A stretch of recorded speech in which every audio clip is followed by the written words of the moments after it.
let's just jump right into this. Andrew Tate. Long time. I know, it's been a very long time. You seem to be doing pretty well given the circumstances. I know the truth in my heart, and I know that what I say is the truth, and I understand very well the internet and how it works. And I also think I'm perspicacious enough to understand there's certainly a degree of weaponized virtue and perhaps a degree of jealousy and perhaps a few other things that are involved in all of these attacks. I don't believe that people who sit and attack somebody for their past, especially something from so long ago, are genuinely virtuous. I don't think it's about virtue. I think it's about, well, I can get some clicks this way, or I can get some views that way, or he did the biggest interview ever, or whatever it is. There's certainly some other motivations. We're now in a situation where if the legal system is completely fair, then the case is over. So what they're trying to do is they're going to conflate with old videos of mine, and they're going to try and muddy the waters and gaslight. And I will say that I am unhappy those videos exist, and I will say I wish I never made them, but I won't say that I'm sorry, because at the time I did the best I knew how to do. And I think that's important for the young kids that are following you, especially the young men, to know. Like I say, I always hope that I talk about the mistakes that I made, and I probably wouldn't even categorize them as mistakes. It's just things that I did.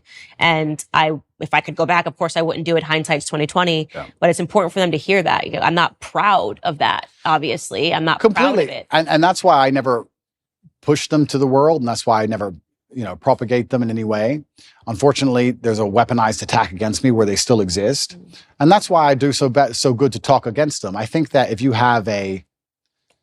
want to tell kids not to do drugs, you usually have a reformed drug addict to stand up and say, don't do drugs. I was a drug addict. It was a mistake.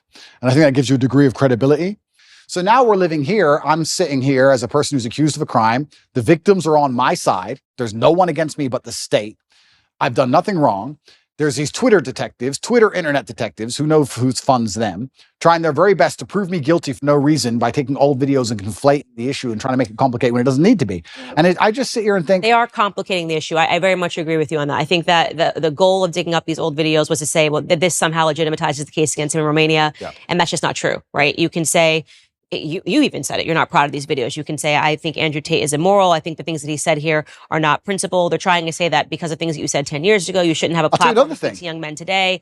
It's just too much conflation. I made pro-atheist videos back then, and I'm very embarrassed of those. Right. I'm extremely embarrassed of the videos. I would sit and say, God is not real. In fact, I'm more embarrassed of those videos than any other video. Wow. And I would sit there, and now I'm devout to my religion. So I would sit there and try and talk about how God wasn't real, and I thought I was smart. And now I watch it and think I was an idiot. And I like to think of myself as a pretty wise person. I wouldn't have a platform if I wasn't wise. And I'm 36 years old. But at 25, I was a dummy.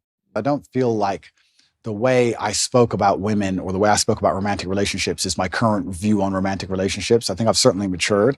I was a young, brash, arrogant guy.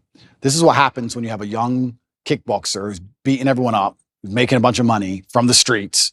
I was a young, brash, arrogant guy, and I spoke in a way I perhaps shouldn't have spoke. And I'm sure if Jay-Z makes a song today, he won't speak about women and crack and drugs the way he used to speak about women and crack and drugs.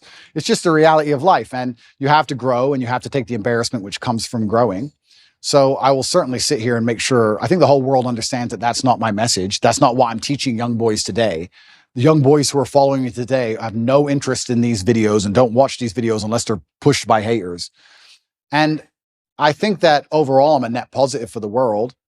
I think that men being so disenfranchised is— I want to say something quickly about the British school system. The English school system has attacked me, and now they're trying to put me— they've spent billions of dollars trying to remove me from schools because young boys were running around saying, what color is your Bugatti, and repeating my sayings. I don't think I can really truly be held responsible for the fact that young boys repeat a saying, especially one that's not particularly aggressive. I think that shows that the young boys are looking for a hero and someone to look up to, and I feel like I'm filling a gap. And that's why I understand it's so important I say very good things and teach very good things. And I don't think I would have learned so much good if I hadn't been involved to a degree with the dark and the bad. I don't think there is light without dark. A lot of my lessons and a lot of the messages I give to the world come from the fact that I grew up in one of the worst areas of the Western world, surrounded by drug dealers, surrounded by real pimps doing real bad things, surrounded by broken homes. I learned all these lessons, and if I had never had those experiences and never grew up in that scenario, how could I be a person who's now teaching young men, disenfranchised young men, the realities of the world? And I think the best defense for all of these things, personally, I don't think that anybody should take my word for it. I think the best defense for all of these things are the voices of the woman directly involved. Right. We say, believe all women. right? That's what we say, isn't it? Okay, well, you don't have to listen to a word I say or believe a word I say. If you think I've done something wrong to a woman and the woman stands up and goes, no, I love him, that's garbage, then that should be the end of the issue, I believe. And I do think that one of the reasons why they dislike me so much is because, yeah, I certainly live a teenage boy's dream. But if you want to inspire the next generation, how else are you going to do it, right? You have to have the fancy car and the big yacht and all these things. And by inspiring these men to stand up and think for themselves and resist the slave mind, it's doing genuine damage to their slave agenda. Genuine damage to their slave agenda. And I think that that's why I especially ended up targeted. I truly believe that's what's happening. I think there is an element of it that it's you've captivated young men, and that is a very important demographic in order to sustain an enslaved population. Is you need to poison men, and I think 100%. that is true. Let's look at the lover boy method. We have a man here who has spoken to a woman in a very nice, polite, kind way, has never even had a BDSM relationship with her, hasn't hurt her, hasn't hit her, only spoke to her nicely. She is saying he is nice. She is saying he did nothing.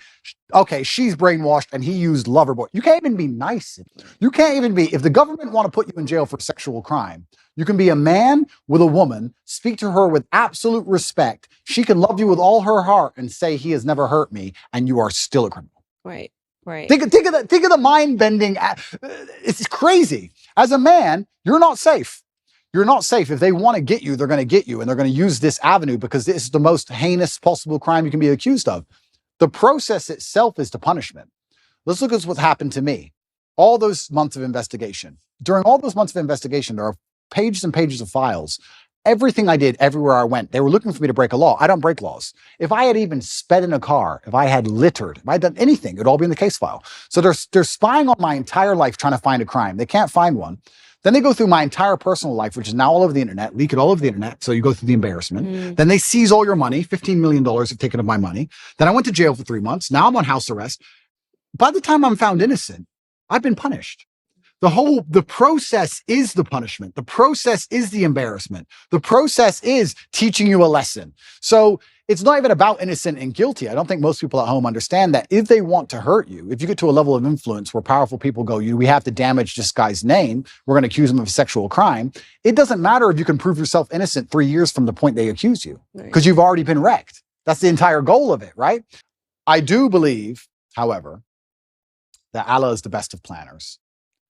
And I am, in many ways, I wouldn't say happy, but I feel like this whole criminal investigation is going to be a fantastic end to all of this once I'm found innocent. Right. I believe. And I do believe I'll be found innocent. I've seen all of the case against me, and there is no case. And it's very difficult to put somebody in jail when there's nobody saying he did anything wrong. Thank you so much for taking all of this time. Such a good conversation. Thank you.